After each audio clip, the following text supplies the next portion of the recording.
Oh, oh my goodness. Oh, the music's coming back. It's coming back. All right, everybody. I am so sorry for the extra silliness today. Actually, I don't apologize for the silliness. That's what we do out here. Chris Belden is at Frankie's violin recital, so he can't be with us at the moment. But we are really, really excited to be bringing you the first of our Fairfield Book Prize finalist nights. It's going to be amazing, and we're going to have an absolutely great time. All right, so let me turn down my music here. Yes, so Chris Belden is with us only in picture form this evening. For now, as I said, he'll be joining us a little bit later. And as you can see right here, this picture is from the Ridgefield Independent Film Festival, which was one of the very cool events that we got to attend in all these weeks that we've been away from you. It's been, wow, it's felt like ages since we've last been online here, hasn't it? Hopefully you all had an amazing Memorial Day weekend. And hopefully before that, you got to see us either at the Ridgefield Independent Film Festival or at our May open mic night at Eco Evolution, both which were just really, really fun, awesome springtime events. Hopefully all of you out there are getting to enjoy all of the, the delightful springtime events that we all tend to enjoy. Weddings, graduations, parties, festivals. So yeah, Chris was out here. It was like a movie weekend part 2. We got to see Shriver at the Ridgefield Playhouse as part of the film festival, and it was on the opening night of the festival. So they were, bringing around some free wine, bringing around some free appetizers. And as you can see right here, we had some Fumfa friends joining us. Megan Autumn Harvest, a comedian from our in-person open mic night, and our very dear Fumfa friend, Michelle Lee. We got our drinks on. We're getting ready to see Shriver again, have a great time. It really was so much fun. And, Megan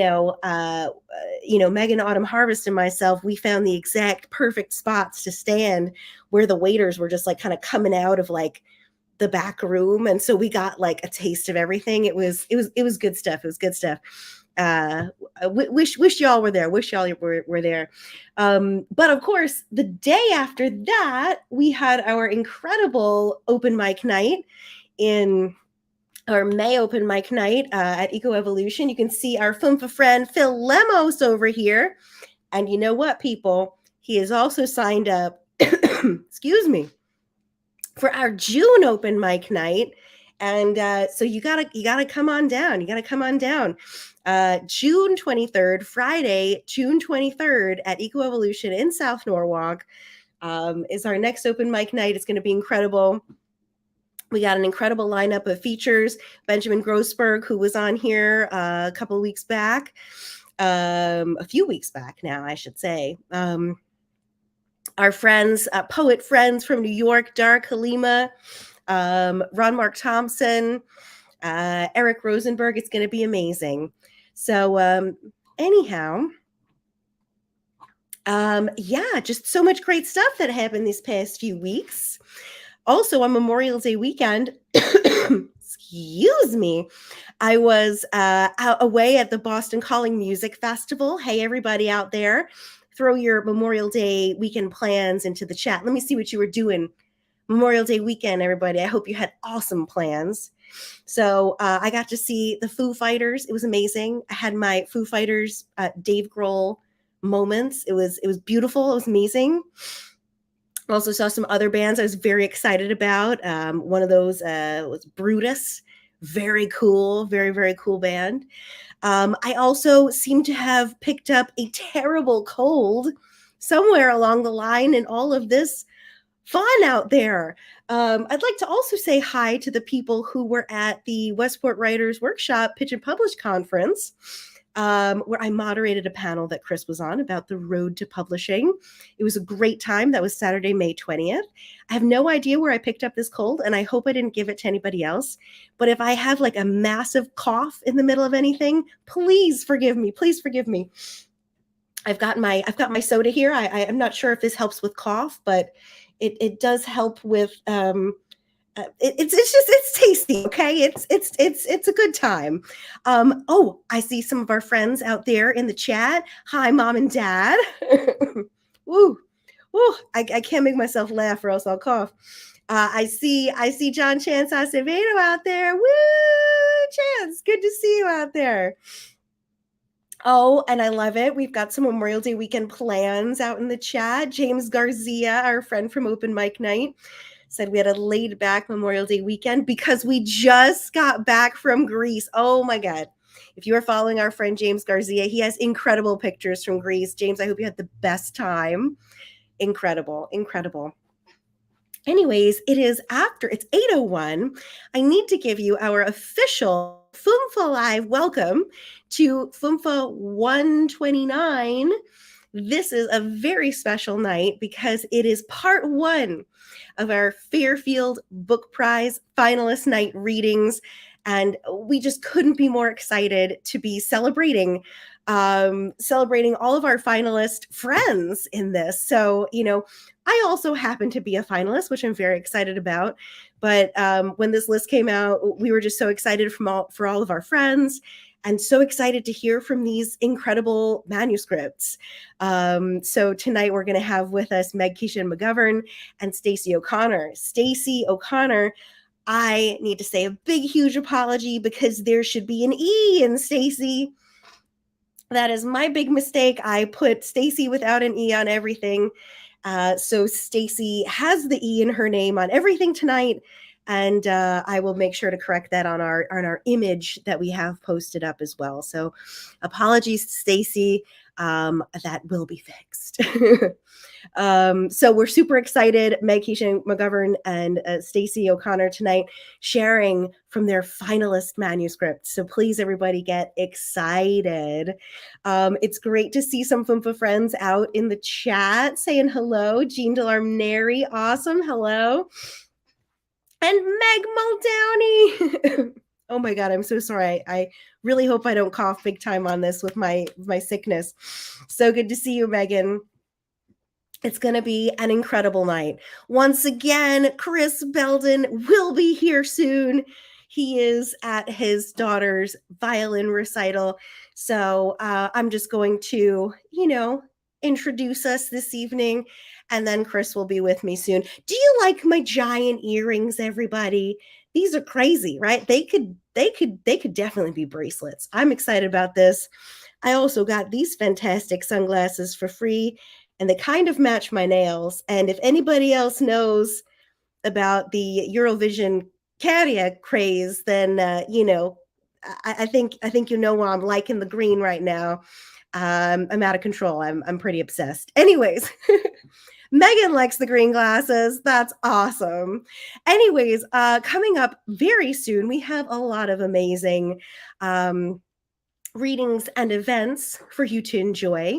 Next week, we have Finalist Night Part 2, where I will be reading along with Michael Belanger. Going to be another exciting night of hearing from the finalist manuscripts. We also want to recognize that John Clark has chosen not to do a reading with us, but we also congratulate him as our Fumfa friend and colleague. So we're super excited for all the finalists, and of course, excited to find out the winner sometime soon. We don't know about those details yet, but certainly will be exciting. Then coming up after that, we have another feature reading that's going to be amazing. We have, once again, June 23rd, in-person open mic at Eco Evolution. It's going to be incredible. It's summertime. Make the commute. Come on down. Phil Lemos did. Coming down from Massachusetts. So hey, maybe you could bunk up, get a place with some of our people who are driving in from out of town, or just come hang out. It's for the night. It's going to be so fun. Going to be a great time. Sign up and share, or just hang out with some great people. It's going to be a good time. Then this summer, we are super excited to do a little bit of a remix rewind group reading series where we're welcoming back some people we haven't had on the show for a while, some Fumfa friends. So we are really looking forward to having friends like Colin Halloran back on the show, and a few others. I'll keep it a little bit secret for now. It's going to be a lot of fun. And so that's going to be some returning readers and maybe even some surprise new readers. So make sure you're tuning in and following us on social media. We need to get into our first reading of the evening. Let me just get my items ready here.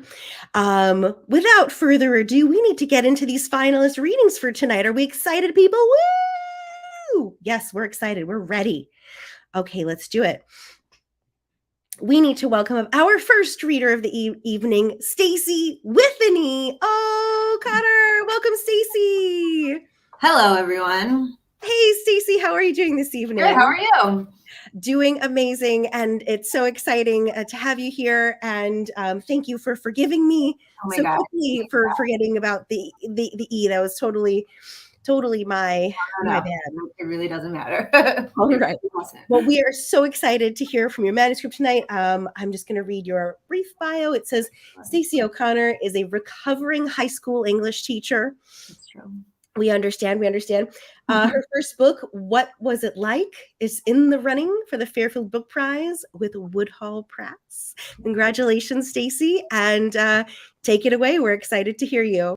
All right, cool. Thanks everybody who's here. It is really not a big deal about the name, so nobody worry about it. I was told that I should talk a little bit about the book, just tell you guys what it's about. So it's a fiction novel based on a dysfunctional family. The main idea is that the 3 grown children are all very close with one another, but they're struggling with their own residual childhood traumas, as we all are, and they are estranged from their dysfunctional alcoholic mother, and they have sort of scattered across the country. And the father has just committed suicide, just died by suicide, and they join together. They meet in Florida. The father has died by suicide up in New York. They meet in Florida, being together for the first time physically in the same space in a while, because the mother, Dina, refuses to fly because she's kind of a shut-in. So they agree that they will meet in Florida where she lives, because of course she lives in Florida, and drive up the coast together. So the book is pretty funny. I realized that I picked a pretty dark section to read, which as I'm like getting ready for this, I'm thinking like, oh, why am I such a bummer? So I'm just going to read the first chapter for you guys. The first chapter takes place in 1989, and then the rest of the novel takes place in more present day, about 20 years after that. And the book jumps back and forth between the different characters' perspectives. So every chapter is a different perspective, because I wanted to kind of get into the idea that when we're dealing with dysfunctional family situations, there's no one retelling, that everybody, maybe experienced more or less the same household and the same experiences, but everybody's perspective was a little bit different as to how things went down and what they really remember. So every chapter is from a different perspective. So I'm just going to jump in and I'm just going to start reading, because I have 20 minutes, and I'm just going to read you the first chapter. So the first chapter, again, is from the perspective of the mother, Dina. Dina, 1989. Dina watched her feet take slow, dragging steps across the kitchen floor. Her slippers had become nearly brown, and the one soft cotton was torn in places, and in others it was pilling into tiny, tight balls. Their rubber bottoms were so worn that she could feel the scratchy, unfinished wood floor beneath her. She took a long drag from her cigarette. She leaned against the sink and looked up at the ceiling. A moldy stain was blossoming out around a watermark. Its brown and black edges spun out, expanding across the ceiling. Water from the upstairs bathroom, mixed with a constant swirl of cigarette smoke, dripped a yellow swill onto the table in the center of the kitchen. She grabbed a damp dish rag from the counter and wiped up the yellow puddle. She smashed her cigarette out in an overflowing plastic ashtray on the table and immediately lit another one. She leaned against the sink to think. Despite the coldness of the night, she was wearing jean shorts. Jim liked her legs. The back of her thighs stuck to the cheap and chipping paint of the cabinet doors. She closed her eyes and threw her head back. I will not cry, she threatened herself. She hit herself hard on the thigh and blew the cigarette smoke up into the ceiling. Keep it together. She opened her eyes and focused on what remained of the ruined light fixture. Jim swore he would fix it, but he left the project half finished. Now what remained was an ominous swinging set of wires wrapped together with black electrical tape. Jim was going to fix it, she scoffed up at those dangling reminders of things that were supposed to be. She craned her neck and held her breath, listening for signs of her children living and moving in the rooms around her. Her heart quickened, relieved and worried when she didn't hear anything. The only light in the kitchen came from a tall, shadeless lamp in the corner of the room. Its single light bulb sent a spotlight glaring up to the ceiling, casting strange shadows as it randomly swayed on its uneven base.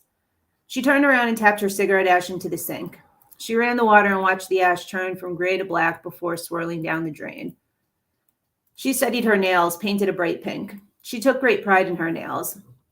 She did them herself every Sunday and Wednesday afternoon. She remembered her mother's perfectly manicured hand shaking on the bank teller's counter. Even when they walked out ashamed, her mother wrapped those flawless fingers around the steering wheel, adjusted her mirror, and reminded her, Dina, that ugly bitch in there doesn't have anything on us. Fuck, Jim, damn it, Dina muttered to herself between drags as she nervously rubbed her ring finger and thumb together like cricket legs. The dinner she had prepared was dying in the oven. Earlier in the night, she encased the chicken in tinfoil teepees, attempting to keep it warm and worthy of Jim's critical eye. She made steamed broccoli and whole mashed potatoes because his most recent point of criticism came from the way she had been feeding their children. Jim grew up with a mother who stayed home, and between long swigs of vodka martinis made them proper dinners and lunches and cleaned the house perfectly. Now there, according to Jim, was a woman who knew how to run a home, unlike Dina. She couldn't understand how he decided which things were most important and which were decided unimportant. Calling the exterminator so their home wasn't run ragged with those big, nasty black carpenter ants who crunched when you squashed them, not so important. Showing up sober to the kids' Little League game or showing up at all, not important. But making sure she knew what an idiot she was for feeding their children fast food, the issue had recently become the most important. Dina didn't see the problem with McNuggets, and it was near impossible to stay within Jim's grocery budget. Even when she did, he was angry that they weren't eating steak for dinner. And if she did buy steak, the type that was on sale, he would come home and angrily press the defrosting meat with his thumb and berate her. Jesus, Dina, do you see the texture here? This is no good. This is shit. And the marbling? There isn't even any marbling. The broccoli stank now. Who the hell likes steamed broccoli anyway? She wondered as she paced and smoked. He would or wouldn't be home any minute. And she had an oven full of overcooked chicken and potatoes, a stovetop of rotten, rank broccoli, and the impossible decision of what to do. She paced, she smoked. He had gone to the bar, she knew it. The one with the cute blonde bartender with the tight ass. Or maybe he had driven to one of those secluded woodsy hideouts he liked so much. He loved the outdoors. Early in their marriage, he was always trying to get her to go camping and hiking. Where are we hiking to? She would ask. Into nature, he would answer, gesturing all around him, swigging casually from a whiskey bottle. But to where? This is pointless. She would roll her eyes at the green around her, swatting away bugs. Finally, he stopped asking her to go, and more he preferred the silent, sylvan company of the lonesome woods to her. Her son, Bean, too young to recognize the imposing cloud that was already beginning to envelop their home, had marched into the kitchen to whine about dinner. Mom, I am hungry. Bean was the best age, 5. There was so much love in a 5-year-old. He followed her everywhere still. He would sit across her lap and twine his fingers in her fawny brown hair. Mama, he would tell her, you are the beautifulest. Yes, 5 was the best age, she agreed with herself, especially when she had her 9-year-old to help out when everything became too much for her to handle. From the kitchen, she peeked out at June, 9 and knowing. She was sitting Indian style as close as safely possible to the wood-burning stove, homework laid in her lap. Her round cheeks burned soft and warm, both from the outside fire and her intense inner blaze. June had that spark of Jim's. June knew what to do before Dina even had to ask her. Dina gave June a heightened, labored look, and by design, June rose to usher Bean out of the kitchen and next to her by the fire. Dina felt too afraid to leave the kitchen. It was important to have Jim see her looking busy when he got home. From her post against the counter, she heard June's attempt to distract her brother. Let's play something. Cards? She watched June reach for a bet deck from the junk drawer that had held mismatched games, and she was sure a stray Cheerio. Dina watched as June looked repeatedly at the front door in between hands of slapjack.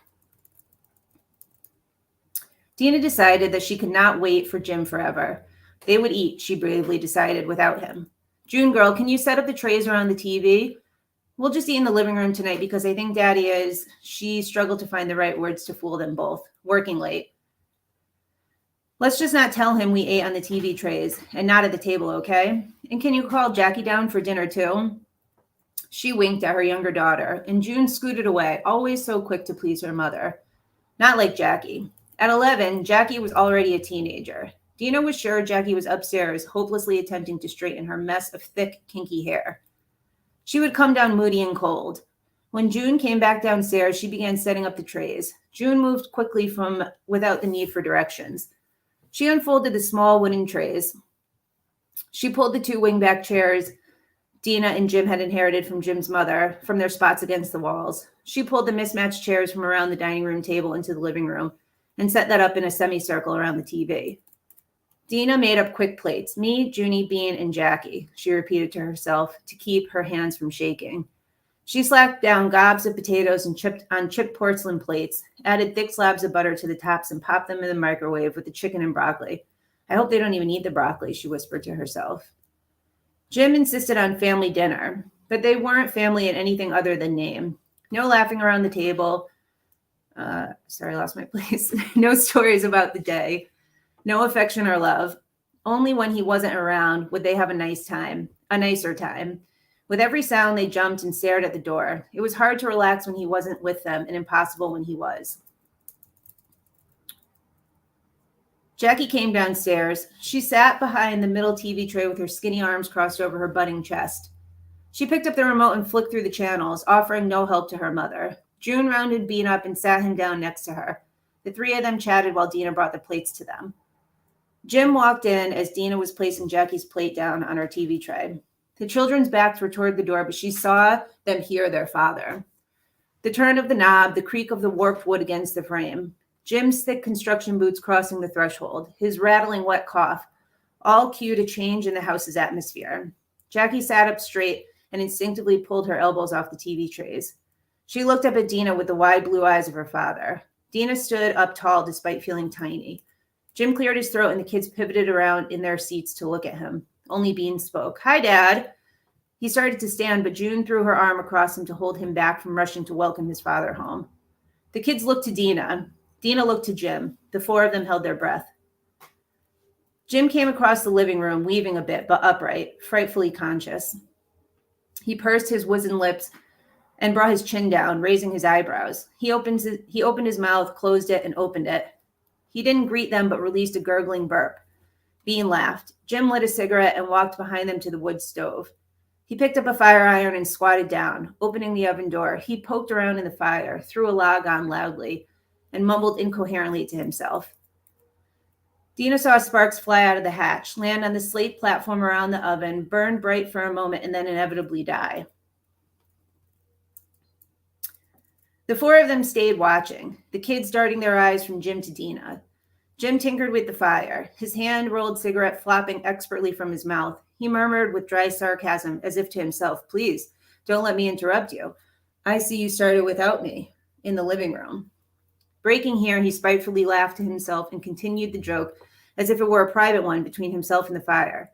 I mean, Dina. He looked up at her over his shoulder. It smells like shit anyway. She swayed slightly in her spot as if she had been hit. The kids looked at her face for clues, then returned their eyes to his back. He still wore his unyielding Carhartt jacket and his black ski cap, which now slid sloppily towards one side. He snickered at his own joke. The children watched his back jump lazily up and down. He coughed a deep, rattling hack and sent a gob of spit and mucus into the fire. Dina smiled and cleared her throat. Well, maybe, she started, but she stopped. She wasn't going to start this fight. Maybe she wanted to say, if you would ever come home at the goddamn time you say, I can have a good dinner ready when you get here. Maybe if you didn't come home reeking of booze, acting as unpredictable as a damn wild dog, we would sit around the table like the fancy little family you wish we were. But she caught herself and instead said, I'll just make you a plate real quick. Look, we haven't even started yet. She eyed the children to put their forks down. She felt their stares, hot and needy, on her. In the kitchen, as she fixed his dish, she trembled. Why didn't you fucking tell him what he could do with his dinner? She chastised herself. She had done it before so many times. She knew he was mostly chicken shit talk. He never hit her. He talked a good game and his words were fearsome, but he had only ever hit her once. No, twice. She stood silent for a moment in their cemetery of a kitchen, trying to recall the exact time. Once was okay, an act of passion. Twice could easily be excused away. 3 times? Well, hell, it wasn't like she kept her hands to herself. 3, it was most likely only 3 times. Either way, the household items took the brunt of their violence. She caught a reflection of herself in the window over the sink. No wonder he doesn't love you anymore. You are a weak woman, weak. She pointed at her hateful self in the glass.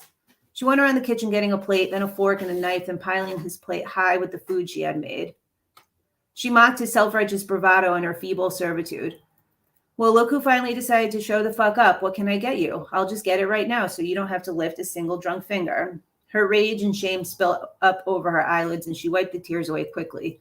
He had let her down again. She grabbed a real plate. She had learned that paper plates, however easier, weren't a suitable dinner plate. Dinner time, he had told her through gritted teeth, is a proper fucking time. Our children are growing up like wild horses. They need to learn manners. I need to hear about their goddamn days. We will use, he paused to compose himself, the plates my parents bought us for our wedding.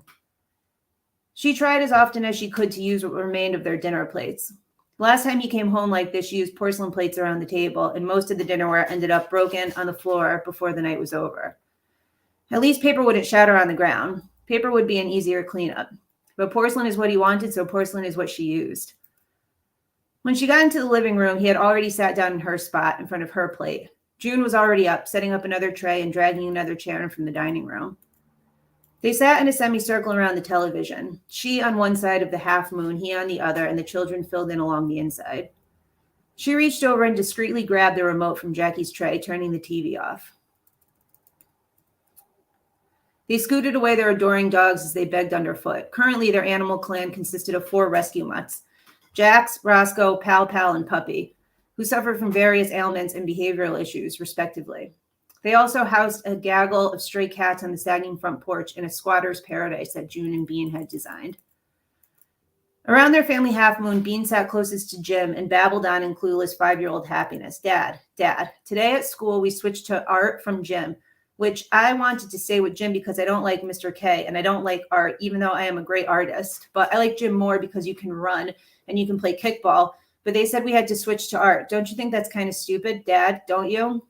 He looked over to Jim, whose head was bent and hovering close to his plate. He side-eyed Bean, but did not respond. Dina elbowed Jackie, who elbowed June, who told Bean, well, art is important. Dad is a really good artist and really good at sports, so you need both.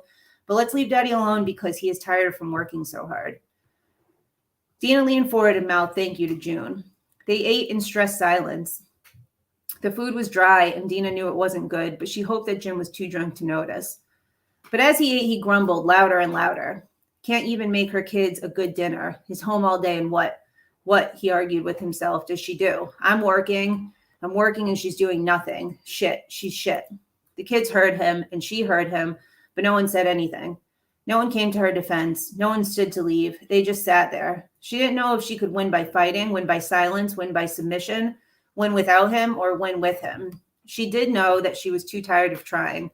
Too tired of hoping and waiting for their life to be like she wanted it to be. And she started to cry down into her potatoes. She wanted him to see her. She wanted him to stop his complaining and crazy insult slinging, come cup her head in his gruff hands the way he'd been known to do, and whisk her away to the bedroom where he would tell her that she was beautiful and they would make love. But also she didn't want him to see her. He had little patience for weakness, and she feared the backlash. Sometimes her tears made him so mad. He clashed his utensils against the plate, mumbling, just loud enough for everyone to hear and just quiet enough that they could pretend not to. Lazy, that's what she is, lazy. The spoiled taste of the food became stronger and stronger the longer and louder Jim complained. The potatoes were lumpy dust balls, and the broccoli was cold and gave off a sweetly rotten smell. The chicken was brittle and broke to pieces in her mouth, and with each bite it became more and more inedible. These things, chicken and silence, were ash in her mouth. As the noiselessness reverberated off the half moon of the family, his grumbling grew more audible, and her tears now created briny rivulets down her cheeks. He lacerated his chicken, clanging his fork and knife against the porcelain plate. She deflated while he sucked up the air from the room. They were suffocating while his now unavoidable, now forcefully audible insults protruded beyond his plate. He was drowning their family. She leaned up past her children and studied this man.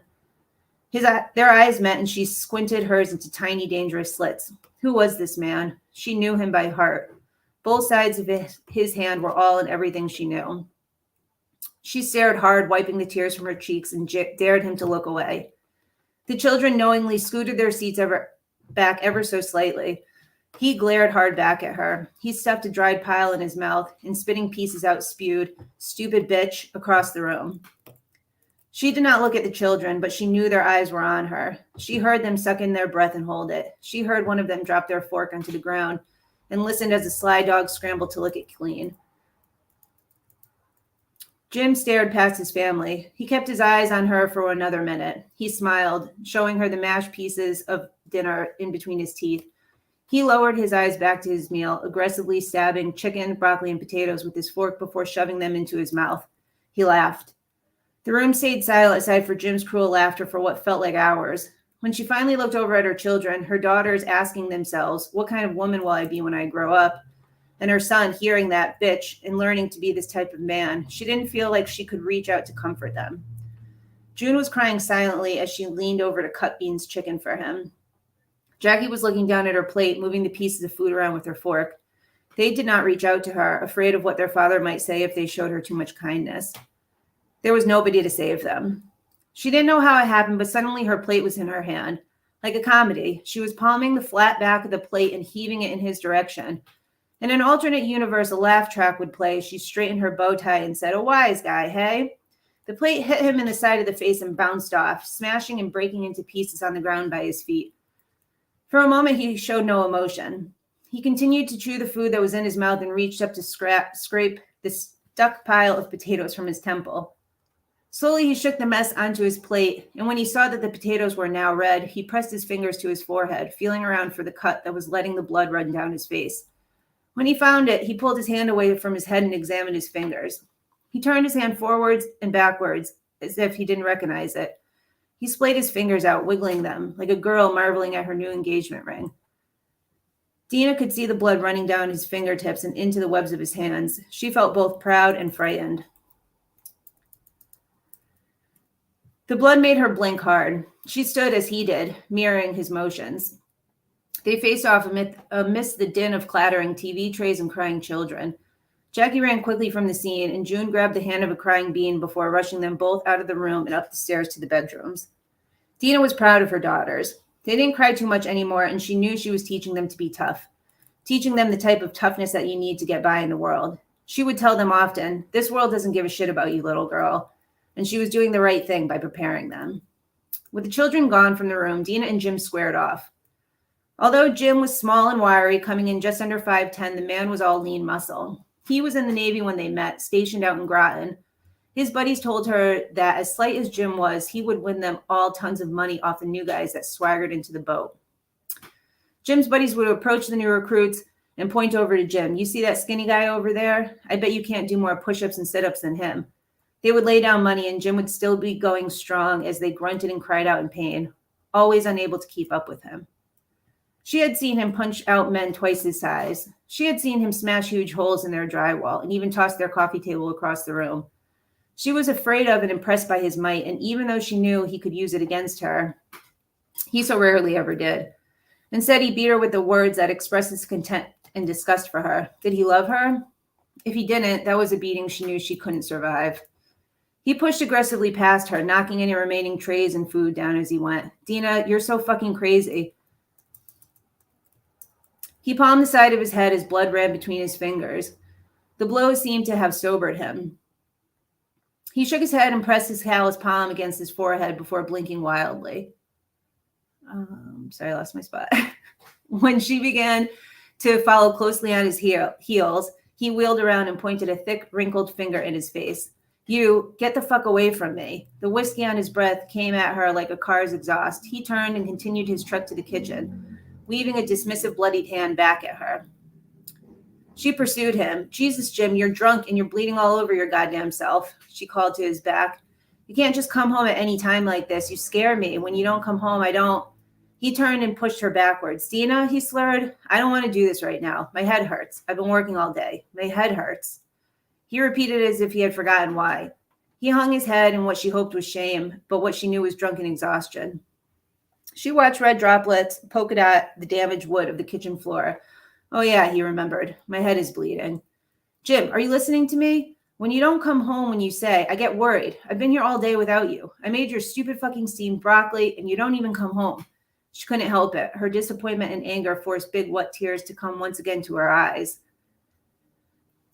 He turned back to face her, removed the hand that cupped his temple and grabbed her face. His grip nearly covered her mouth and forced her lips apart like a grotesque fish. Her eyes bulged, and all at once she was both terrified and strangely content with his attention completely on her. With his other hand, he wagged a finger slivers from her face, this time with a more serious warning. His voice was low and terrifying as he spoke to her. You, Dina, are going to do two things right now. You're going to get down on your hands and knees and clean up that fucking mess you made in the living room, and then you are going to keep your idiot mouth shut before I do some stupid thing. He studied her face before shoving her head back. Then he stumbled to the kitchen sink. Between splashes of water to his face, he yelled broken sentences, feeble threats, and hurtful promises. Just wanted for once to come home to a good dinner. A man can have a few drinks, can't he? I can't stand her. I can't and I won't. I won't. She's ruining us all. He drunkenly staggered on and swung his arms around in a mock conversation to an imaginary ally in the kitchen. She lifted her hand to rub her cheek and smeared his blood along her skin. She tasted the iron tinge of blood inside her mouth. She turned to survey the damage in the living room. Their pack of dogs had mostly taken care of the mess on the floor. She would have to sweep up the remains and collect the utensils, but that could wait. One more minute. She grew brave in her anger. She tried to convince herself during these fights that she really had nothing to lose. The worst he could do was leave, and she knew he wouldn't. They had called each other's bluffs too many times.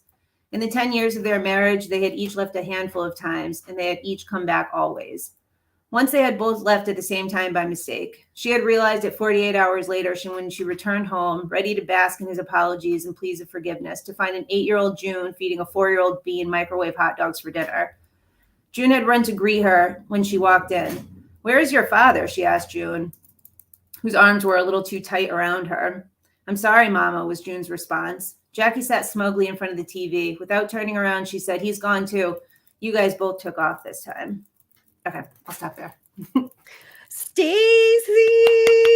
Oh, Chris Belton is here. Woo! Stacy, so powerful. Oh my God. And I can't wait for this abusive monster. Yeah. Wow. I know. I have strong feelings about. I mean, everybody has strong feelings about, a horrible abuser getting theirs. But wow, what a powerful scene. Thanks. You got us so quickly involved in this family, and we're seeing it, we're feeling it, we're understanding these characters and the dynamic, and we're feeling that pain and that hurt and the tension in that living room, and then the plate, and then this situation. Everybody wants to know what happens next, Stacey.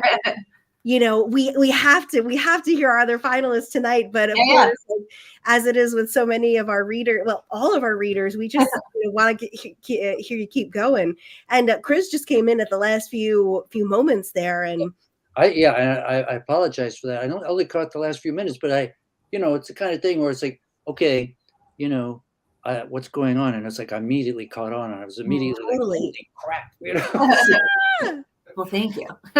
Oh, yeah. Wow. And it so vividly captures, like, in such a small space of time, like you you know about the abuse that's going on here, and we're hearing about the physical, but we're getting the emotional, we're getting this this level of attachment that she obviously has, and how they're all kind of used to this, and how she does not want to let him go. And whoa, very powerful beginning. Thanks, guys. Yeah, and you've gotten so many amazing comments in the chat, which we love to check out, both on Facebook and on YouTube. Oh, cool. I'll Stacey, have to thank check you it out. so much, and we can't wait to talk to you more in the Yeah. Q&A. Thank you. Thank you so much, Stacey. Oh my goodness, Chris, hey! Hey. I'm trying so hard not to break into a fit of coughing. I'm so sorry, Chris and everyone. Wow. Oh man. Wow. That was intense. It was awesome. I'm like commenting on calling Jim a jerk face. I'm like, get him, Dina, get him in the chat, wow, that was intense. It was awesome. But you know what, folks, we are so happy that our the other half of this show, Chris Belden, is in the house now. How was the recital, Chris?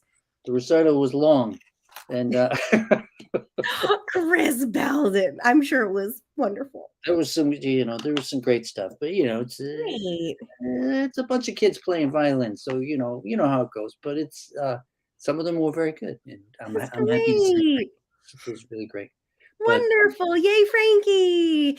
Well, we need to bring up our second reader of the evening, finalist, Meg Keisha McGovern. Hey, Meg, welcome back. Welcome back to the show.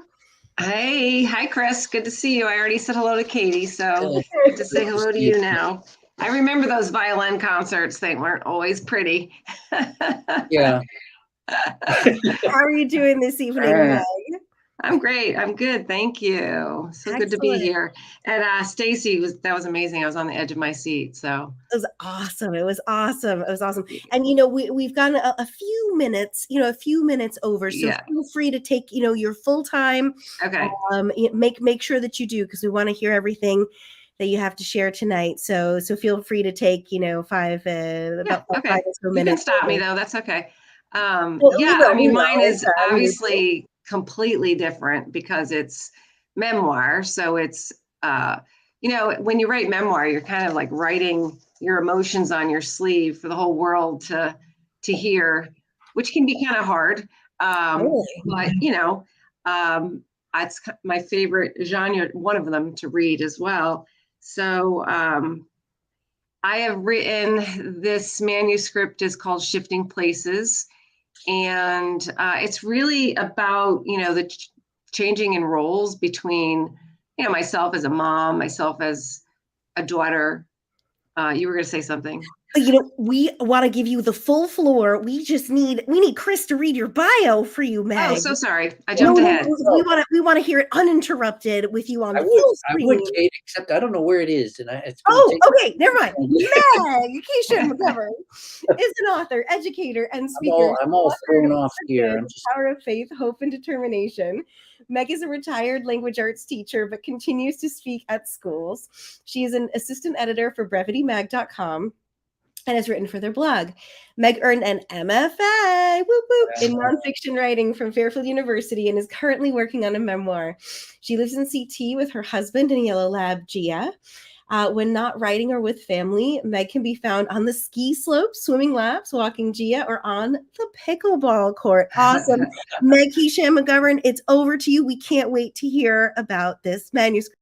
Okay, so so Shifting Places is really about changing of roles as a mom of sons, as also a daughter, and as your parents age, things change, and so it's a very honest story. It's I'm going to start with something on the little lighter side, and if my sons are on here, they can they'll know what I'm reading. They'll understand this story, and then I'm going to read something a little bit heavier. The Shifting Places is, it's really, there's a lot of joy, there's love, there's loss, there's pain, there's hope. It's it weaves in and out throughout the manuscript. So I am going to start with, it's called Après-Ski. The morning of our departure from Alta Mountain in Utah, I sat deep in thought next to the glowing fire while I looked out the vast picture window at the Gold Miner's Daughters Lodge, and I'm going to call it the GMD. After 3 days of skiing with Peter, I rose early to relish in the last moments. I sipped my coffee and watched blinding snow whip sideways across the gray sky. Plows had worked all night, so avid skiers could take the first chair, a rite of passage. The Collins chair at the base opens at 9:15 a.m., but Alta skiers start to line up at 7:30 a.m. Even with the stormy weather, I saw them in line, talking, laughing, and waiting. While I observed the flurry of activity outside, I wanted to stop time in place. I longed to stay, to ski more, but mostly to spend more time with my son. Peter works at the GMD and loves life at Alta, where the average monthly snowfall is 86 inches between the months of November and April. Peter's world is heaven, I thought to myself. What is not to like about being nestled in the Cottonwood Canyons of Utah, surrounded by snow-covered mountains with miles and miles of terrain when you are a passionate skier? Alta alone has 2,614 skiable acres, which does not include the backcountry off-trail he explores. When Peter's not working at the GMD front desk, he's soaring down trails, swooshing through glades, jumping off cliffs, doing backflips with ease, and landing on his feet most of the time. The previous season, Peter had jumped off a cliff into steep terrain. Upon landing, then tumbling forward, his ski pole jammed into his nose. According to the doctor at the Alta Medical Clinic, Peter had a concussion and a severely broken nose, which would require surgery. I helped Peter find a doctor in Salt Lake City, but nothing other than icing could be done until the swelling went down. With 2 black eyes, a crooked nose, and ice packs, Peter continued to work. Guests made that old joke. One said, "What happened to the other guy?" When he saw the doctor again on a Friday, 10 days later, Peter was scheduled for surgery the following Monday morning. I wanted to be there, but flights were too expensive for me to get there in time. Peter made light of my not being there, but I worried from home. I pictured him lying on the gurney, meeting the anesthesiologist, talking to the doctor about what to expect, counting backwards from 10 as he went to sleep for surgery, then waking up with his friend Nolan there, not his mother. When I called the hospital to see how he was doing, the nurse politely said she'd call me back. She never did. Peter had provided my number, but since he was over 21 and I was not there, I had to wait all day until Peter's friend called me to say that everything went well. Peter was in recovery. I did laugh when Nolan told me Peter was sassy with the nurse. He had said, "Hello, darling, can you spare me some ice chips?" The nurse had chuckled and done as he asked. Life at Alta involves working and hanging out with a very close-knit group of friends. The employees, mostly in their early 20s, like Peter, live for skiing. They work long hours, either at the front desk, in the restaurant waiting tables, in the kitchen cooking, or in the saloon, and then they ski hard. Day or night, the mountain is their playing field. On a few celebratory nights in the season, they hiked up the face of the mountain on their skis, headlamps strapped around their helmets, with backpacks of beer, to a clearing where they would bond by a bonfire until the wee hours of the morning. They were young, full of dreams, and enjoyed talking about the meaning of their lives. I imagine them sharing stories from their past and their wants for the future. Some will stay on at the GMD for years to come. Others will go, but none will give up their love for nature's playground.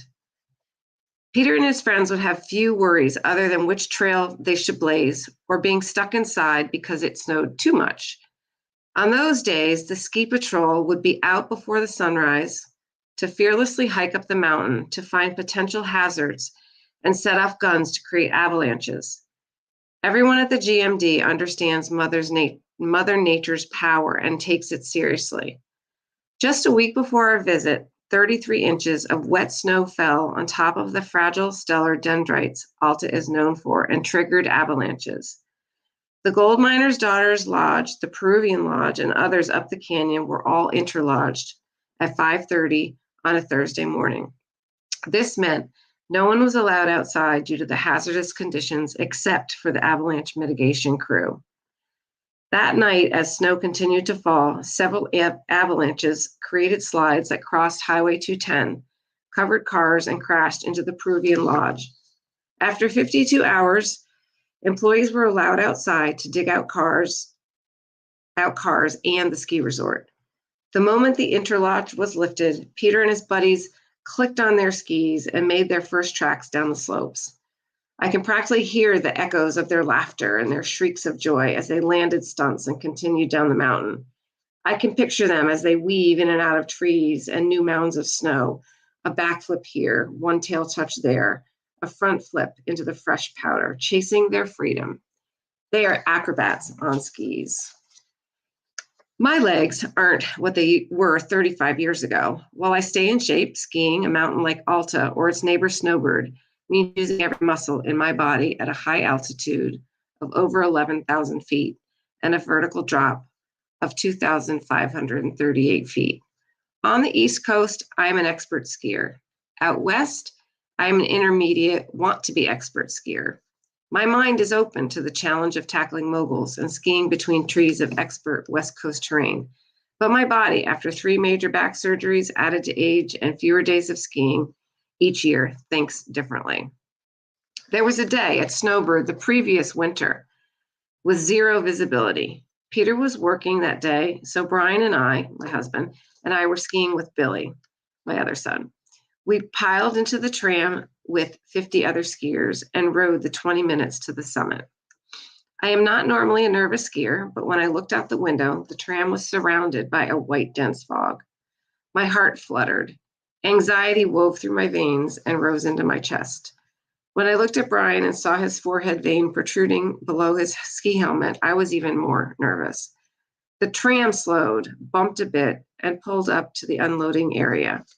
We piled out with the crowd, skis and poles in hand, to see a blanket of white snow, white covering the universe. Brian and I stepped onto our skis, Billy strapped on his snowboard, and we discussed the plan.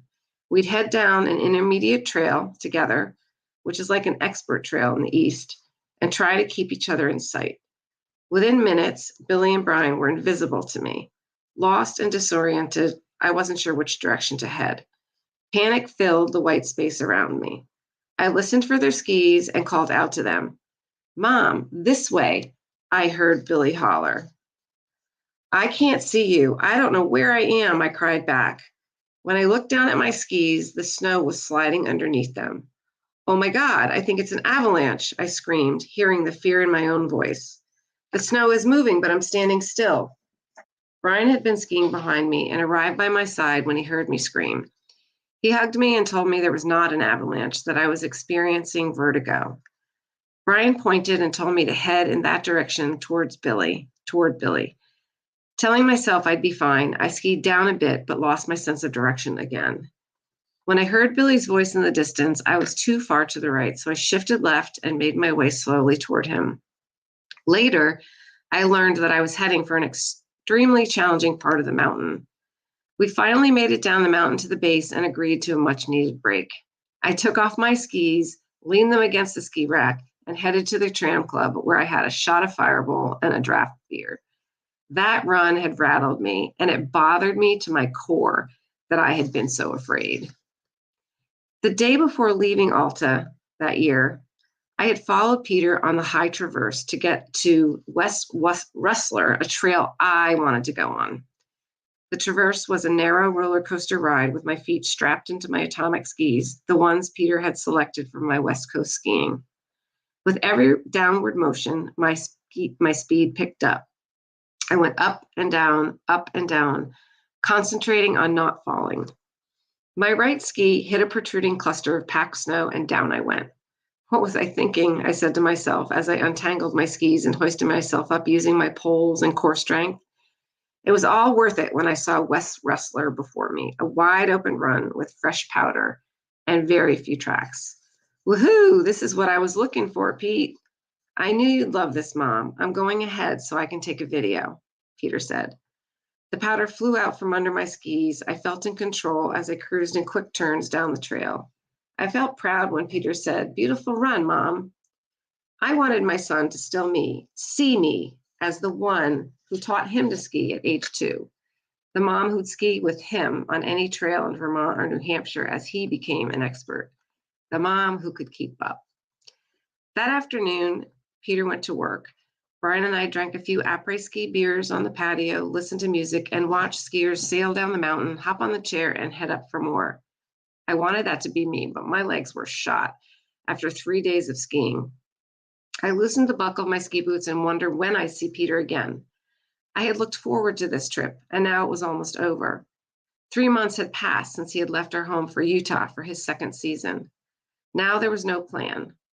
Sipping my draft, I reminisced back to family ski vacations in Vermont and New Hampshire when the boys were little, when my dream for the 4 of us was to ride the chair side by side and ski down together came true.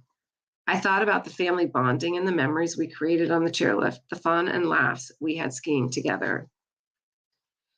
While I finished my coffee, the miles between Utah and Connecticut loomed over me. Not being able to give Peter a hug, rustle my fingers through his shoulder-length hair, see his gentle face for months at a time, and talk to him in person, mother to son, is like cutting the umbilical cord all over again. Except now, he is in control of his destiny, not me. Later, I would hug Peter and say with a quiver in my voice, "See you soon, Pete. Take care of yourself." I would look back to the GMD as we drove away and picture Peter finishing up work and grabbing his skis for another afternoon of skiing. So that was après-ski. Peter actually no longer works there. He's now back in Vermont. So I'm trying to decide whether I need to change that tense, but it makes it a little difficult to do. That was part of a section that I wrote. It was called Sons, and there's 6 other essays within that section. This section is called Pillars, and it's a much more heavy, I guess, let's say, section. It has a lot to do with my father dying and taking care of my mother, but I tried to choose a piece that's not terribly, it's sad, but it's also happy. So it's called Back in 1958. The day after my dad's funeral, we sat around Mom on the sofa in my parents' living room, like little kids eager for a bedtime story. My nieces on each side of Mom, my sisters and I hovering from behind with tissues in hand. She held the old black and white photo album from my parents' wedding and first year of their marriage. Her story brought us back to 1958 and the night in May she had met my dad in New York City. We flipped through the pictures while she talked about their first date. Mom was beautiful. At 21 years old, she stood 5 feet, 4 inches, had short jet black hair, and wore fitted linen dresses that flattered her slim figure. Mom told us about moving to New York after completing 1.5 years at the University of Michigan. She hadn't done well in school. Her father was deceased, and her mother wasn't willing to pay the tuition. Jack, her oldest brother, had helped her move to the well-known Barbizon Hotel for young women. The women living there were primarily in their 20s. Some would go on to become well-known, even famous, like Anne Morgan and Joan Didion. Some sought a safe place to live independent from their families. Still, there were rules. No men allowed except for in the lobby, 10 p.m. curfews, and dress codes. After 6 months or so, seeking more freedom, Mom and a few girls she met at the Barbizon moved to the Upper East Side. Mom continued to tell us about the evening after working all day at Lord & Taylor, when she and her roommates invited a few friends over to their brownstone apartment on 444th East 58th Street. Her roommate Sandy and Sandy's boyfriend John wanted to set Mom up with their friend Bill. Bill was from Stamford, a suburb of New York City. As Mom told her story, I imagined she and Sandy sipping their drinks, sitting and chatting about their day while 50s music played in the background. Mom recalled making eye contact with Bill for the first time. Butterflies had swarmed in her stomach when she gazed at Bill across the room in a Shetland blue sweater that pronounced his blue eyes. When John introduced them, the story of Bunny and Bill began. That night turned from a small gathering into a party. They drank scotch and water and danced to the music from The Boyfriend, a popular off-Broadway show at the time. Bill asked Bunny to go out the following evening, but she already had a date. How about tomorrow night after your date? Bill said with a sweetness that Bunny could not resist. I'll meet you at the corner of 57th at the bench next to East River. Okay then, she said, it's a date. The next night, Bunny went to the movies with her first date of the evening. She could not get Bill off her mind. Would he really show up? She had wondered.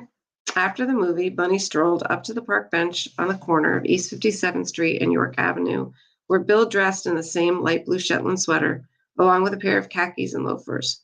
He was waiting for her as promised. Bunny and Bill, my mom and dad, were married 3 months later. For 58 years, my parents were there for each other through the good times and the bad. Mom would replay their love story again and again in an attempt to keep it alive. She closed the photo album, patted the cover, and said, how do I go on after 58 years together?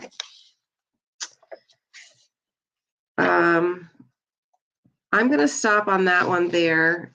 And Katie, the next one I have, you might is, I think, about 8 minutes. So I don't want to. Go for it, Meg. We want to hear it. Okay, this next one, which is pretty recent. Okay, so this next one is called Vows. I wore sentimental jewelry, the sapphire necklace my husband Brian had given me on my 60th birthday, my late mother-in-law's gold and diamond watch, my own mother's antique garnet ring, and my diamond engagement ring and sapphire wedding band of 32 years. With his vows, my son would wear his grandfather's gold wedding band, Dad's ring engraved inside with the word forever, a symbol of his love and commitment to my mom, had been tucked in my jewelry box for 6 years since he died. My mother wanted to pass on her husband's ring to her grandson named William after my dear dad, and the first grandson to be married. Billy looked at me, hooked his strong arm through mine, and said, "Are you ready, Mom?" I nodded and leaned in toward him. And you? The moment was here after a year of planning. Everything had come together, and I wanted to savor every piece bit by bit. More than ready, he said with pride. The wedding song began. We proceeded down the aisle toward the altar where he and Tessa would say their vows. Rain had rolled in off the Blue Ridge Mountains, forcing the ceremony indoors, but it would not affect the outpouring of love that embodied this day. Under a canopy of illuminating lights, the room was filled with family and friends. I glanced at my best friend, also a mother of young men. Her eyes welled up with tears, but mostly I focused on this occasion, this proud moment, walking with my 28-year-old son. All eyes were upon us, Billy in his black tuxedo, white shirt, and black buttons and bow tie, and I in my floor-length navy gown, sparkling heels, and my hair styled in a half updo. The morning had begun in the bridal suite with hair and makeup for the bride, bridesmaids, mother of bride, and for me, all while chatting and laughing over champagne. Mothers of grooms are not always privy to this intimate experience. The bride wore white PJs and fluffy white slippers. The bridesmaids wore matching lime green PJs and white slippers Tessa had gifted them at the rehearsal.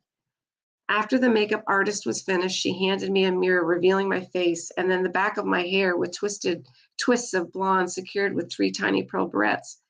I've never had my makeup done or my hair styled in an updo. I've never felt prettier, I blurted out. Not even on your own wedding day? One bridesmaid asked with surprise. I did my own makeup on my wedding day. My hair was short, called a bob back in the day, so no updo. Though I did drink champagne on my parents' breezeway before getting ready with my bridesmaids. With nostalgia, I thought about my own wedding, the warm and sunny April morning, having felt like a queen as I walked arm in arm with my dad toward Brian. Once we were dressed in wedding attire, the coordinator announced it was time for Billy and Tessa's first look. on the outside terrace. Billy stood tall. He faced the Appalachian Mountains, which spanned the background in an array of green and blue hues.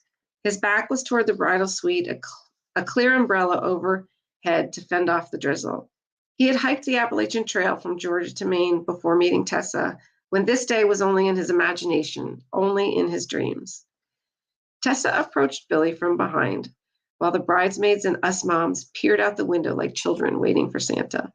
She tapped Billy's right shoulder with one finger, while she held the train of her gown and a translucent umbrella in the other. Billy turned toward Tessa, his smile beaming ear to ear. I noticed a few tears in his eyes as he took in the beauty of his bride in white. It was as if time stopped for this intimate moment, as if they were the only two people in the world. I thought back to my traditional church-filled wedding. Brian saw me in my eyelet wedding gown for the first time when I walked down the aisle with my father. Dad had lifted my veil he and Mom had bought in Spain, kissed me on the cheek, and put my hand in Brian's. Billy and I walked to the front row. He stopped and turned toward me. I looked into his brown eyes, took his hands in mine, and kissed him on the cheek. We both said, I love you, then hugged before I sat down next to my 85-year-old mother. Mom clasped my hand in hers, leaned in towards me, and whispered, I wish your father was here. I squeezed her hand and looked into her dark eyes. Me too, Mom. Me too, I sighed. The loss of my dad, her husband for 58 years of marriage, appeared more difficult with each celebration. She longed for him to be present physically, not just spiritually, on their grandson's wedding day. On display in the back of the room, I had placed black and white wedding photos, one of my parents, one of Brian and me, and one of Brian's parents, to stand for the generations of loving relationships that bind us together. Later, when Mom saw the picture of her and my dad cutting their wedding cake 64 years ago, she was brought to tears, but thanked me for making him present. I imagined my elderly dad giving Billy a bear hug, patting him on the back and saying, Congratulations, young William. Billy stood facing the guests under the cathedral ceiling, his hands clasped in front. One could sense Billy's anticipation, waiting for his bride to begin her walk down the aisle. I looked at this grown son of ours in awe of the man he had become. I thought about how quickly time had gone from Billy as a toddler to this day when he and Tessa would become husband and wife. I thought about the reading from Genesis that always choked me up in church. Therefore, a man leaves his father and his mother and clings to his wife, and they become one flesh. Our son was independent, but he called me often to talk about work, relationships, his plans, and hiking adventures. He called Brian to talk about the volunteer fire department, recipe suggestions for grilling and car maintenance, guy stuff. I wondered if he would need my conversation, my ear, and my input in the same way any longer. Brian and I had provided a solid foundation of values, one that instilled forming, trusting relationships. We both knew upon marriage, Billy would be a devoted husband to Tessa and someday father to their children. I watched as Brian walked Tessa's mother down the aisle, her long glittery gown and dark red lipstick accompanied by a wide smile. She and her husband, with 7 children of their own, had already welcomed Billy as a son into their family. Brian joined me in the front row, then clutched my hand. Hit by a wave of emotion, I inhaled and air filled my lungs. Tears warmed my face. I patted my eyes with a tissue that I had stuck around the band of my wrist corsage. The wedding procession began with Peter, Billy's best man and youngest brother, followed by the groomsmen, all arm in arm with the bridesmaids who all looked like princesses in their light and airy gowns. Each groomsman paused, shook Billy's hand, gave a brief hug, then stood in a row by his side. The guests stood when signaled by the change in music. Tessa and her father strolled toward Billy, she in an elegant but simple white A-line gown with 3-dimensional floral appliques throughout a low-cut bodice. In front of her flowing tulle skirt, she held a bouquet of white and pink roses adorned with greens. Tessa's eyes were fixed on Billy's as she continued to the altar where her uncle would officiate the wedding. Her long, curled blonde hair with a high twist fell down the back of her dress to her waist, and the train followed in a span of sheer white florals. My son's expression was soft and sincere as he joined hands with his bride. They looked into each other's eyes, seemingly unto their own magical world as they embraced the officiant's words of wisdom. On cue, Billy said his vows and slid Tessa's wedding band on her dainty finger. Tessa said her vows, then placed what had been my dad's wedding band on Billy's finger. Passing on Dad's ring to my son was like bestowing strength, love, and devotion upon them forever. When the officiant announced them man and wife and said, "You may now kiss the bride," the room burst into clapping and cheering. Billy fervently kissed his bride. Then the married couple turned toward their guests and skipped up the aisle. They paused midway. With utmost grace, Billy took Tessa in his arms and dipped her backwards for another kiss. Tessa, legs stretched outward, toe pointed like a ballerina, arm relaxed by her side, completely trusted Billy. He'll stop there. Oh my God. Oh my gosh. I told my mom earlier today that I wouldn't do my scream, but I had to. It was such a beautiful scene. And I'm like, I'm not crying, you're crying, but I'm totally like getting emotional over here. Yeah. Oh, I can cry pretty easily when I read those, you know. I'm sure you could. We're so strong right now. Yeah. Each one of those were so beautiful.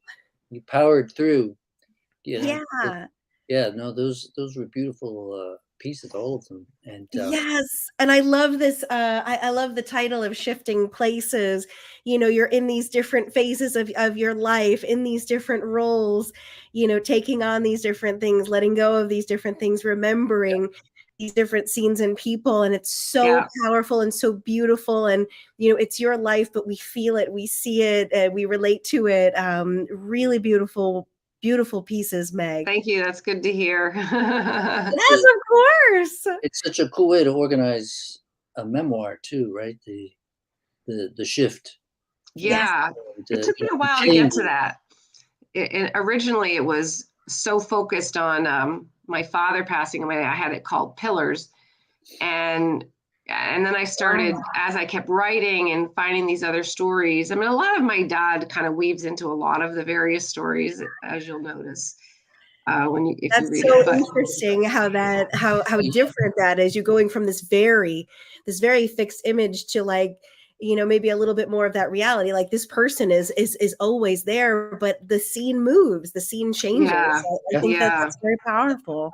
Well, that's that's one of the big shifts, you know, in life. It's you know, when we lose our folks, it's like that's a big one. So right, you know, it makes sense that would be one of the main focuses of the whole. Absolutely. Absolutely. But nobody here is ever going to die. We're all going to live forever. Okay. Right. I don't like to think about that. But that is the truth. That is the truth. And right. we need people to be writing about this, talking about this, sharing, sharing this, these shared, overwhelming experiences and life transitions. That's, very important. Yeah. And I mean, for me too, even being a mom, the relationships there change too, because, I find every now and then them kind of saying, "Be careful, Mom," and I'm like, I'm fine. Yes. I do this all the time to my parents, especially my mom. Yeah. Don't step on that. And she's like, Jesus, Katie. Right.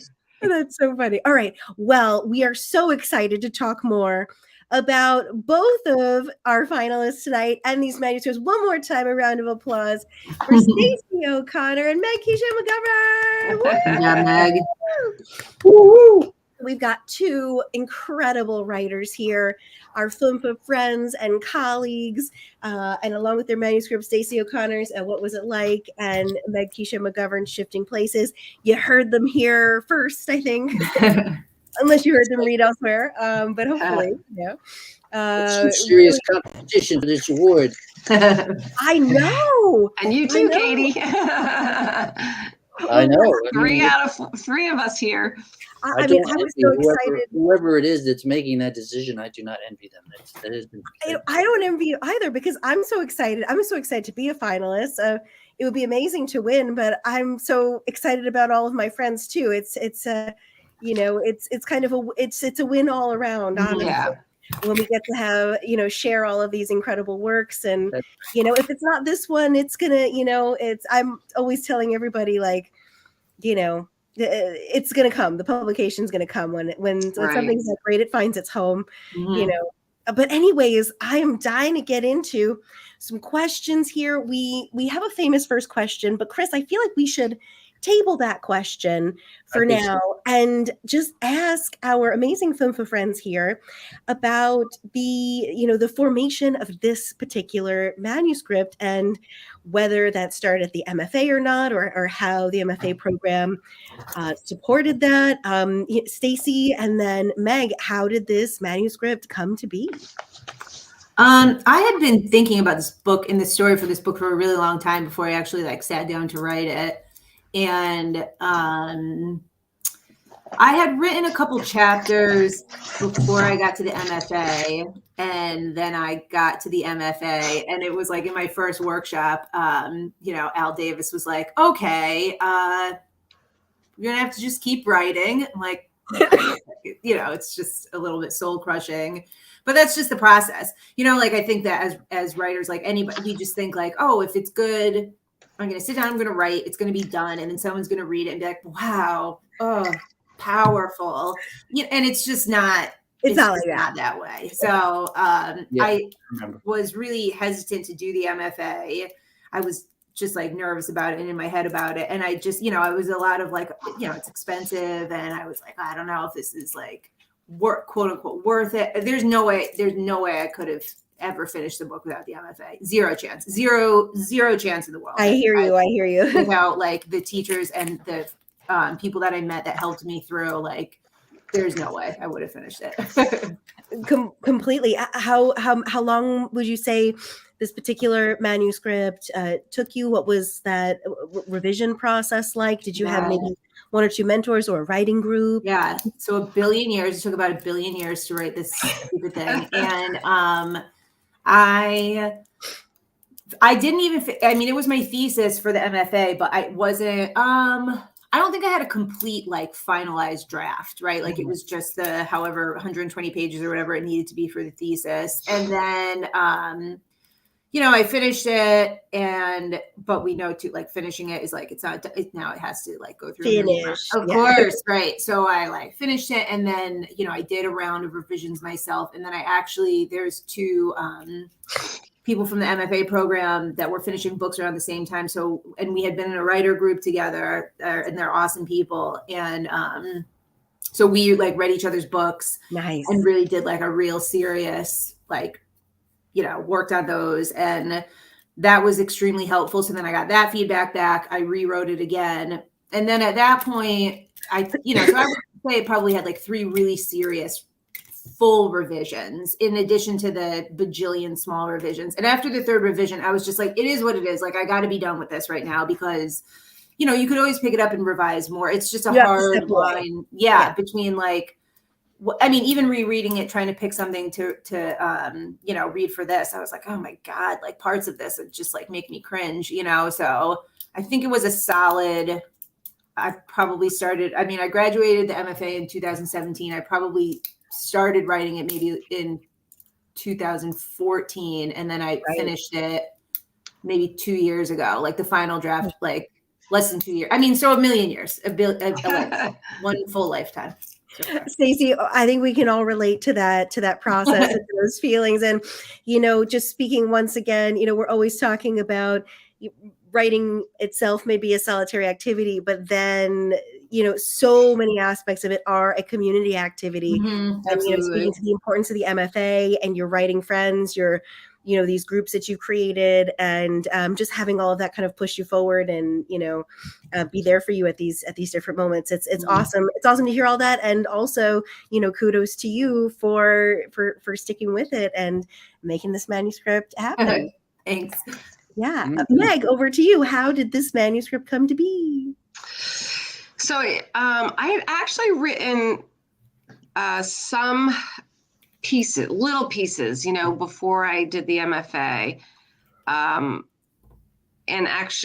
so I've changed them a whole lot, but my thesis had several of these essays in it. There were others as well. My MFA was during COVID. Oh. I had 2 residencies on Enders. That was it. Oh, okay. So, and my graduation was on computer, but, and I was teaching full time. So it was a little bit crazy. Yes. It was really hard. Yes. I was like on the computer, like always. All the time. But with that said, the MFA was a huge, I'm so glad I did it. It was hard as anything, but I feel like I gained so much from that. The mentors, you know, and this piece here, I dabble in different structures. So like I have a letter to my younger self, Cool. which is how it starts. And then I have, you know, like a how-to and several different forms that I kind of took away from the MFA that I then took some of the pieces and shifted them a bit there. So I owe a lot of this to my mentors, and also I cannot ever thank enough my writing group, which are all MFA folks, and I think they've all been here tonight. Susan and Megan Muldowney and Deb and Marianne, and so that group, we meet once a week, and we've been doing that for 2 years pretty much. So That's awesome. I'm going to say they've heard these essays already, but well, you have to look in the chat if you haven't. They are very proud of you, and they have been writing up great comments the whole evening. Okay. Thank you. Yeah. Wonderful. It's a wild bunch. A wild bunch. Excuse me. Oh my God. If I laugh, I cough. Oh my God. Said the posse's here. The posse is here. That's right. Hold on. Let me just put it. I love that. We love writing community. Yay. It's really important. Yes, it is. It is. And I think both of you are also speaking to the fact that, you know, writing is a process, right? It's very rare that a piece just comes out of you fully formed and then that's it. You know, it gets published and you move on. It's a process, right? You continue working on it, revising it, you share it. It takes different forms, different shapes. You get feedback, and even when it's like published or finished one day, that's still kind of just the latest version of it. You could even still keep going, you know, in some ways. And I think that's really encouraging, because sometimes we get like really down on ourselves, like this isn't perfect right now, or the way it's coming out of my head, I'm editing so much I can't even get it on the page. I think it's important to remember that it does take time, and that all of those different steps are part of what make it such a rich and productive process in the end. So yeah, true. That's very, very good. And so Meg, when did you finish your MFA? January 2021 was my graduation. Yes. Yeah. All right. Yeah. 2021, and you were 2017, Tracy. Awesome. What brought you to the MFA? You know, our usual first question that Chris typically asks is, you know, how has writing changed your life? And a lot of people say, you know, I've always been a writer, and they went down this path. But you know, how has writing changed your life? But what made you decide to go for the MFA, to like take this time out of your life, and like Stacy, you said, decide that it was worth it? You know, I was a teacher. I just retired last June, but I taught language arts. So I taught writing, and writing was, I just loved teaching writing. It was getting harder, you know, with COVID and everything. But then I think I had decided that I wanted to do my MFA because I was looking to also enrich my own writing. So I was always working with kids on, you know, how to make their writing better and giving them the tools to do that. But I felt kind of stagnant in my own writing. And I guess I had just looked in one of the writer magazines, and I saw the MFA, and I was like, oh, that's it. And then I saw you know, Sonia was doing a orientation, and I went, and I was like, there were 2 people there. And so I got her ear for a good hour. Nice. And I was hooked right then. That was it. That was it. I applied, and I really didn't look back. And I have to say, a couple of times while I was doing it, I was like, what am I doing? This is so hard. Oh my gosh. But so that's, I really just wanted to, I knew I was helping kids, but then I was like, I need someone to help me now. Yeah. I love that, Meg. I love that. Stacey, what about you? How did you come to the MFA? Well, my husband works for Fairfield U, and Elizabeth Hastings at the time, I don't know if you guys, she was, of course. Yeah, she's great. Goodness. And he just kept saying, like, you know, just go and meet with her and talk to her. And I think for me, you know, I was just having dinner last night with a bunch of writer friends from the program, and Rachel Bosch was nice enough to host us at my house. She's the best. Oh my God. And you know, we're just talking about like the whole like writing and the creation of art, and how it just is so counterintuitive to everything in our society. And that was really a struggle for me in the beginning, because it felt like such a frivolous thing, like such to pursue it, that, you know, that this is, I know what you hobby, mean. you know what I mean? Like, this is not, and if, you know, the way I grew up, it was just like, you work and you know, if you don't have a career, you have a job and you work that job, and then, you know, you wait until that paycheck is done, and then you work next week. And, you know, so this idea of like, well, I'm just gonna like ease into a creative lifestyle, it just didn't like drive with my work. I can't do like, it. Can I really do this? Right. Yeah, like I felt really guilty. I felt a lot of like weird hang-ups about it. Yeah. But Tim kept saying, because he knew, you know, like I was always writing, I'd always been writing. And he was like, you know, you got to just go and meet with this woman, just meet with her. And I was like, I'm not going to do it. And he just bamboozled me and emailed, emailed me to her, and was like, this is my wife, and she's a great writer. She's really interested in the program. He's just a gem.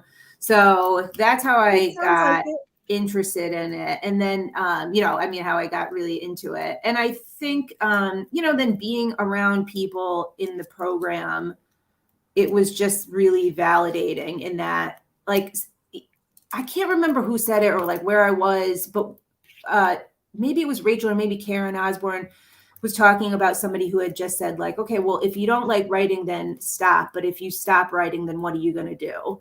Right. And, you know, to think like, you don't like the process of sitting down and doing it. It feels like you're writing into the void.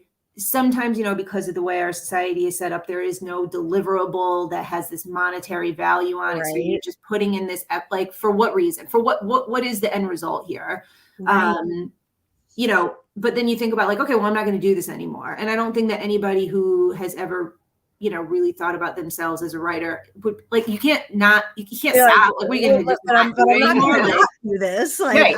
So you just got to do it. So that's it. So just suck it up and just do it. Like, Stacey, that is so real and so honest. And I think a lot of us struggle with this, you know, like writing is so important to me. It's what I do. It's what I want to do. And other people can see how special and important that is to us, but we're just like, oh, you know, we're so trapped in this, like, I must be productive capitalism. It doesn't mean anything if it's not making money.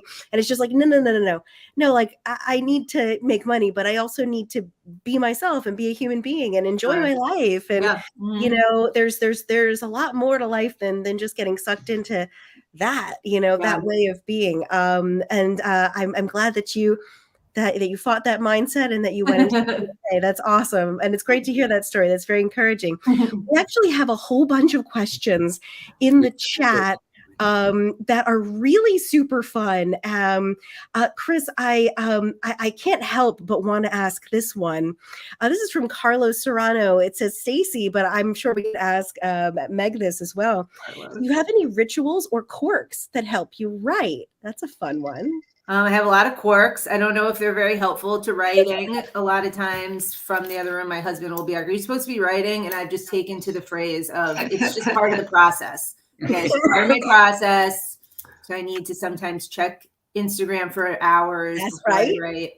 I mean, there's no ritual. It's just, you got to just do it. And I think like when I'm doing it the best is when I just make it a point to do it every morning and to just sit down and set a timer and just do it every morning regardless. But that's, you know, like everybody would say, it's like not like I think any writer would say. But I like the idea that you just kind of having like your free time and letting your mind wander on social media. Like even that is can be its own sort of on ramp. Like, but it's not, Katie. We know it's not. That's just a bunch of BS. It's just like I don't want to I don't want to do it. I don't want to do it. So I'm gonna look at Instagram instead. It is for me sometimes.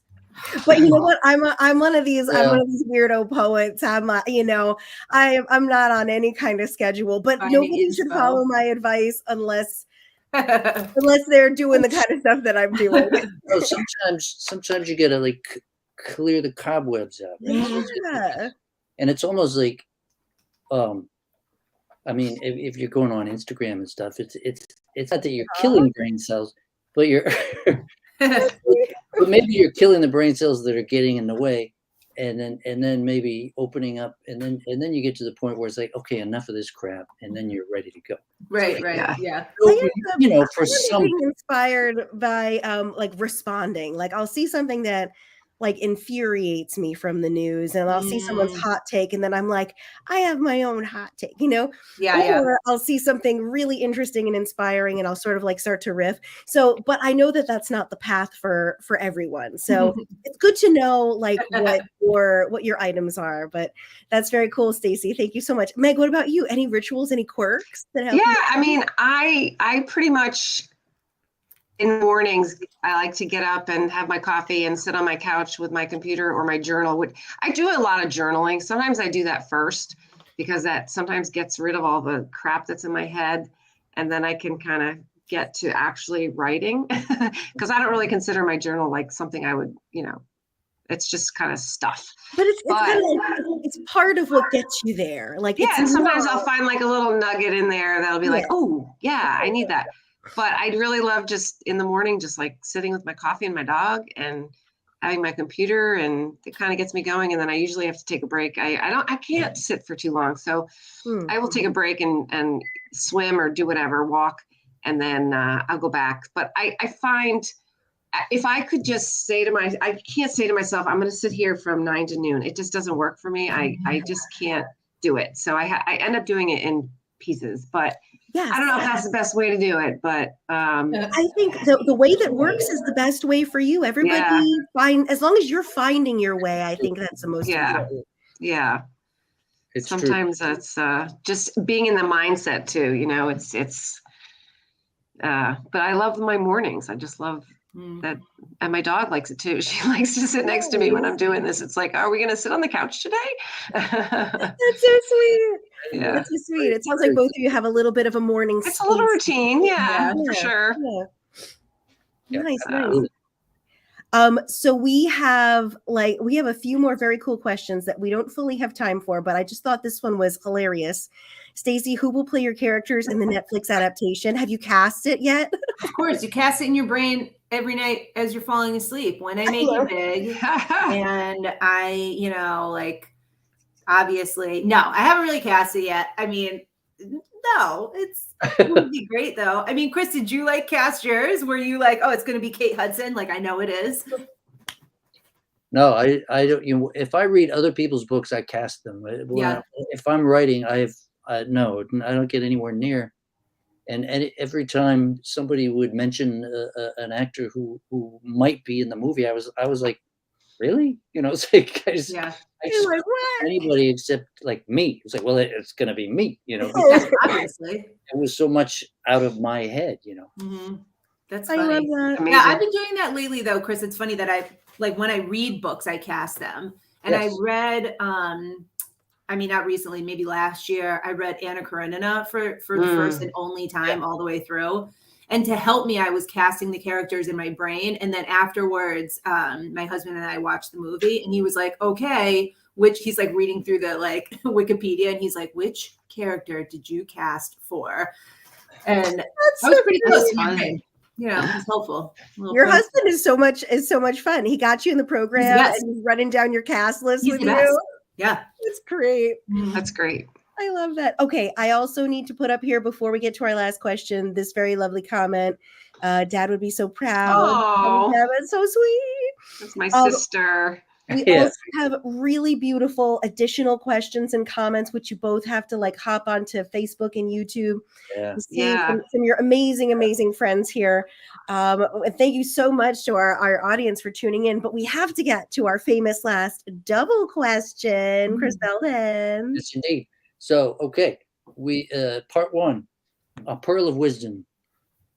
A lot of the people out there are writers, budding writers. Some of them have been writing for a while, but they could still learn something. We all can. Some little pearl of wisdom, a piece of advice that's helped you in your writing. And part two is a book recommendation. Stacy. Oh dear. I mean, since I am a professional writer now, and everybody should listen to my advice because I, am a pro. Nothing. I would just say the only piece of advice is a piece of advice that everybody always says is that, that you have to write the shitty first draft before you could write the better second draft. So the importance of just getting it on the page and not thinking about who's going to read it and who's going to see it and how bad it is and how embarrassing it is and the, all the fears that you have, all your projections of all your self-hatred onto that first draft. Just write it. It's so much easier to edit than it is to write. Yes. And to just get it down on the page. That is such excellent advice, Stacy. Excellent advice and a book recommendation then. Oh my gosh, what have I read recently that I really liked? Come back to me on the last one. I gotta think because I'm reading something now. It's like I really like it, but it's taking a really long time. I don't know if I want to. Okay, Meg. Yeah. Bits of wisdom. I think one of my big recommendations would be to have a writing group. I mean, people that are honest with you and they'll listen to you and, give you good feedback and just kind of makes you a bit accountable.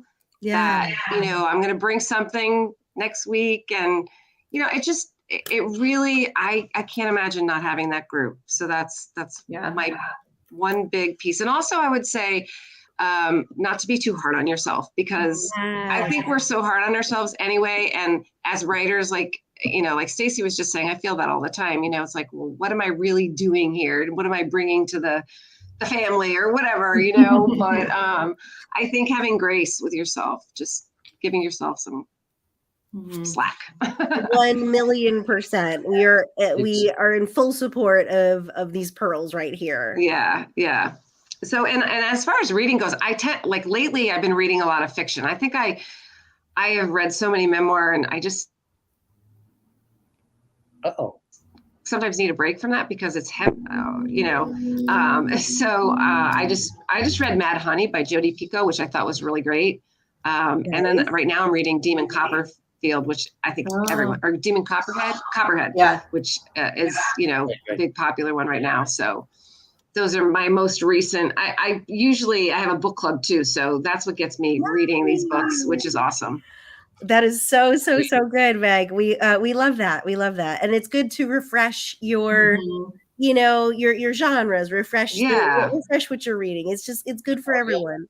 So cross-pollination, you learn so much. Totally. I wish I could write fiction. I just haven't tried. So basically, you learn from fiction, reading fiction. Different ways to write. Or Stacey, you can cross over to the poetry dark side. Yeah. Oh my God, it makes sound so scary. I would say if a book that I would recommend, I guess this is kind of counter to what Meg was saying, that like sometimes if you should read, and I know you obviously do this, Meg, you were saying too, but like you should read stuff that you want to, like, who do you want to write, like emulate. And what's the genre that you're trying to write in. So I probably read Running with Scissors by Augustine Burroughs probably once a year, just to remember how, and every time I read it, I'm like, oh my God, this guy is just so ridiculous. It's so ridiculous. It's so good. Him and David Sedaris, and that book is so crazy, Running with Scissors, that you're like, this doesn't really happen. But the way he writes is so great, to take something that's so serious and add so much levity to it. I think it's really wonderful. That's awesome. That's awesome. Thank you both, Stacy O'Connor and Meg Keisha McGovern. Woo! you. Thank you so Thanks much for being with the us invite. tonight. Thanks Thank for having us. Of course, of course. And once again, congratulations on being Fairfield Book Prize finalist. And you too, Katie. Thank you. You Next too. week, Katie, next week is you. It's you and Mike. Me Yeah. and Mike Belanger. Very Awesome. excited. Awesome. Thank you so much. Thank you so much to our audience who tuned in tonight. We had so many Fumfa friends and so many friends, Yes. I think family members too. Thank you so much for tuning in. And also remember, anybody who couldn't make it live tonight, you can watch our whole archive on Facebook, on Facebook, YouTube, and quite a bit of it's on Twitter. We haven't been on there as long. And next week, we already know what's coming up next week. I'm so sorry. My sick brain is getting to me. You tell us, Katie, who's on next week? Next week. Yeah. Excuse me. Oh my God. We have Finalist Night Part 2, where hopefully my throat will be all cleared up by then. It should be. Yeah. And that will have me and Mike Belanger, who are also very honored to be finalists, and we are so excited. Also, just a shout out to John Clark, who is not going to be joining us for a reading, who's also a finalist. We are really happy for all of our Fumfa friends, and no matter who wins, it's a big win to be here with you all and to be celebrating these incredible works. It's such a treat to get to hear them tonight. Thank you so much once again, Stacey and Meg, and thank you to our audience. All right. Thanks, guys. Thanks very much. Thank Good you. night. Have a good night, everyone. Bye.